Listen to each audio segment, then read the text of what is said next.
session, but only after the surprise video, okay? First, I'd like to say that here's the way I see the situation in the world today. The West has always been in need of strong leadership. And whether you like it or not, whether you refuse it or not, whether you hear otherwise, the fact is that Europe and America is one family. We're one family. And we will be better friends to the rest of the world, whether it's Asia, Latin America, or Africa, or Australia for that matter. Any Australians here? You're Australian? Okay, whew, I'm glad I didn't leave you out. If the United States and America can figure out its relationship, the transatlantic relationship is so important to facing the problems of the world today. If the US and Europe is able to sort out its problems, if Europe is able to understand that it's okay to have American leadership, it just has to be right. It just has to be right. Then I think we will be able to figure out all the major issues in the world, whether it's terrorism, whether it's Iran, Middle East, food problems, and you can go on, energy problems. But it's Europe and America has to hold hands. I want to make sure that you understand this because I hear voices in Europe that, you know, the American leadership is passé. I hear the same voices in America, which I think is wrong, because there's no reason to believe that America is the Rome of the 21st century. That's foolish. That's foolish. Do you read, by the way, Foreign Affairs? Who reads Foreign Affairs? Okay, well, it's a must for the student. I just want to recommend to you, there are two great articles in the November issue of Foreign Affairs. One is by Zbigniew Brzezinski. I'm going to talk about Professor Brzezinski, who was a national security advisor to President Carter, and Joseph Joffe. Joseph Joffe is a very, very smart German journalist who looks at this problem from a totally different angle, as a German, as a European. I tend to agree with them both. And both are saying, well, Brzezinski is really talking about NATO, the renewal of NATO. I'm a great believer that NATO is the ultimate institution of choice for the transatlantic relationship. But I'm also in agreement with Joseph Joffe. Joseph Joffe, the German, is saying that every 10 years, America is buried.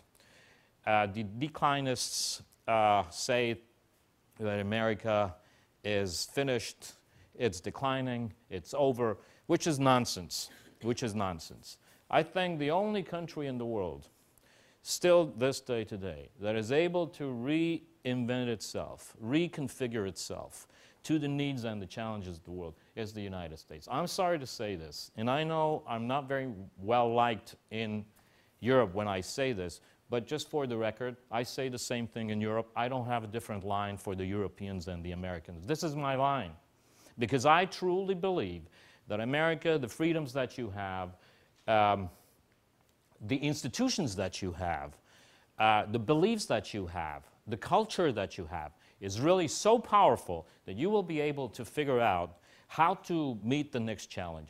You seem to be in a mess. You seem to be having great problems. Trust me, others have equally big problems, and you don't want to go into details. But the bottom line is, I'm a true believer that the 21st century is still, if you want, the transatlantic century. But it's got to be renewed, it's got to be reinvented, it has to be refreshed, because I think we all became too complacent after the changes in Central Europe. Now, just let me open a bracket here. The changes in Central Europe came about for a number of reasons. It came about because of the aggressive nature of Soviet power. You cannot hold nations like ours, like Hungary, like Poland, like the Czech Republic, hostage forever. because we are powerful, strong nations with very strong identities. So that's really the number one mistake they made. Two, of course, it's because the socialist system did not work economically. It was doomed from the start, and it got sicker and sicker by the year. Three, because of the consequent and staunch support of the West. Whether you like it or not, actually it was the power coming out of the West that brought down the Central European or the Eastern European communist dictatorships. With this I mean two things.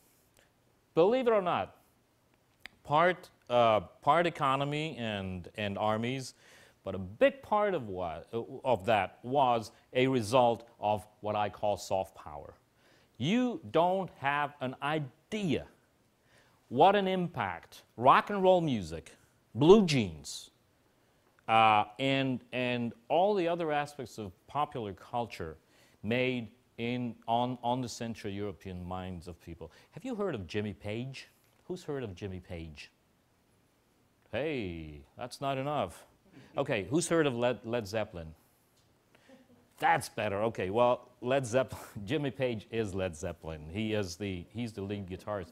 And just a few months ago, I had a nice conversation with Jimmy. And I told him, you don't know how important your music, your culture, the way you represented the Western idea was in Central Europe. And he says, you know, I think I'm starting to understand. I never thought about it, but now that you're, you know, now in the last couple of years, more and more people are telling me that this is really this was so important to the changes that happened in Central Europe. Why am I saying this? Because America will not regain its prestige in the world by arms only.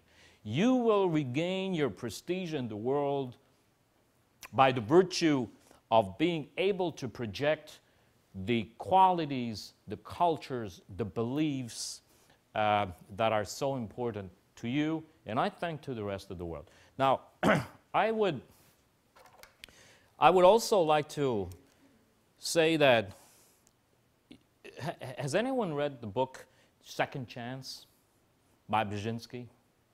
Well, it's good reading. What Dr. Brzezinski, Professor Brzezinski suggests, and I've discussed it with him over and over again, and I agree. He says the United States is getting a second chance, and you better do it right, because there will not be a third chance, which means that this is the time in history where the United States can reestablish itself, reconfigure itself, and still change, and at the same time remain the leading force for progression in the world if it does it right. But there's so much that you have to do.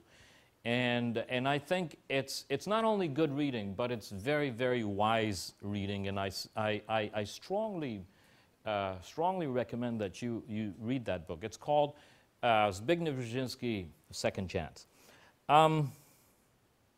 Okay, you know, here is something that let me repeat once again. There is a need for leadership in the world. And the economy is not the only aspect of leadership. And that's basically when your professor and I, we had a little, did you know your professor speaks Hungarian, fluent Hungarian? Wow, very impressive. I wish I could speak Hungarian the way he does. Okay, but I just want to say that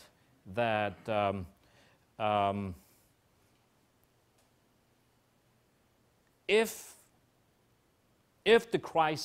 this crisis that we're in now will not result in a change of mindsets in our own countries, if the elites of the West will not be able to figure out that it's not just about wealth. It is about the economy, but it's not just about personal wealth. Then we're going to create a big mess for ourselves. And you know what? In 10 years, we'll be back with the same problem again. So I'd like to hope that what we are doing now, when we are re-emerging from this crisis, that we are re-emerging in a different way. Now, I want to get to the diplomatic part real fast because we're running out of time. Okay, I was